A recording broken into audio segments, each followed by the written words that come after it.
நித்யானந்தம். அனைவருக்கும் காலை வணக்கம்.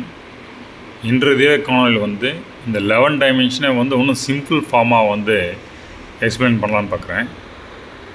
ஒரு சிலர் கேட்டிருந்தாங்க, இந்த 11 டைமென்ஷன் போட்டது கொஞ்சம் புரியல அப்படின்ட்டு. அப்படியே சிம்பிள் ஃபார்ம் தான் நீங்கள் பார்க்க போகிறீங்க இன்றைக்கு. ஸோ இதில் நமக்கு length, breadth, depth, time, space, ஷப்தா, நாதா, நாதகலா, பிந்து, பிந்துகலா, அமிர்தகலா, அது ஈக்குவலண்ட்டை அப்படியே நம்முடைய மேட்டரில் என்ன நடக்குது, எப்படி இது வெளிப்படுது. இந்த 11 டைமென்ஷன் ஆப்ரேட்டிங் சாஃப்ட்வேர் மல்டிவர்ஸ்ன்னு நீங்கள் வச்சுக்கலாம். அப்போது இது நம்மளாம் ஒரு பொருளாக தான் ஆகிருக்கோம். ஈங்கத்தன்மை பொருள், ஏங்காத்தன்மையில் பொருள், 2 தன்மையில் இருக்கிறது தான். அப்போது இந்த 2 பொருளில் அது எப்படி போயிட்டு இருந்து அந்த பொருளை இயக்குது, அதுதான் 11 டைமென்ஷன்ஸ் ஆஃப்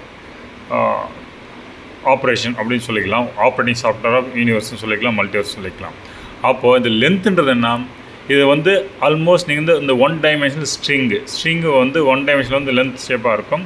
ஸோ அந்த கண்டிஷனில் இருக்குது. அதோட நாதம் போடும்போது அது வைப்ரேட் ஆகும். அது வரைக்கும் வைப்ரேட் ஆகுது. அது தன்மாத்திர நிலை அப்படி தனித்த நிலையில் இருக்கும்போது இருக்கிறது அதை காமிக்கிறோம். அப்போ ரெண்டாவது இந்த சப்தம் வெளிப்பட்டு ஃபஸ்ட் சப்தம் வெளிப்படுது. அப்போ அந்த சப்தத்துலேருந்து எப்படி இதெல்லாம் ஒரு நம்ம நேற்று எக்ஸ்பிளைன் பண்ணியிருந்தோம். அது ஈக்குவல் தான் நீங்கள் சொல்கிறேன்.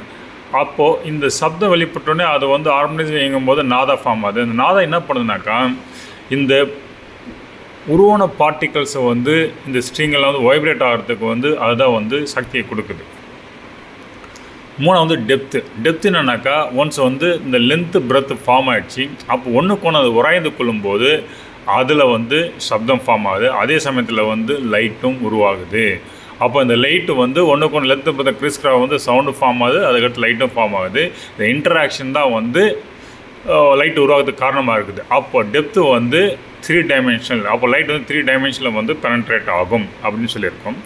4 டைம். இப்போது ஒரு விஷயம் நடந்துச்சு, பார்ட்டில் ஆகிடுச்சு, அது மூவ் ஆகணும், 3 டைமில் இயங்குதுனாக்கா அதுக்கு ஒரு இடம் வேணும், ஸ்பேஸ் வேணும், ட்ராவல் ஆகணும். அப்போ அது ட்ராவல் ஆகிறது இன்னும் ஸ்பீடில் ட்ராவல் ஆகுது அப்படின்றத கேல்குலேட் பண்ணுறதுக்கு டைம் வேணும். அதான் டைம் உருவாகுது இங்கே 4th டைமென்ஷனாக.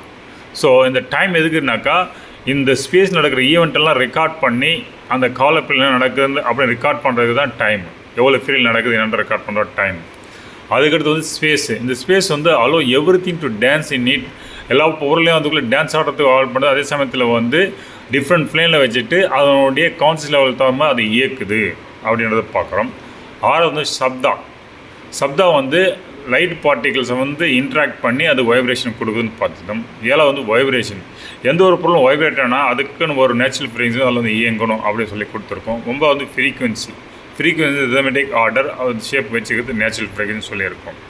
9 பிந்து லைட் பார்ட்டிகள், அதான் ஆட்டம் சொல்லியிருப்போம், இன்விசிபிள். 10 பிந்துக்கெல்லாம் visible form.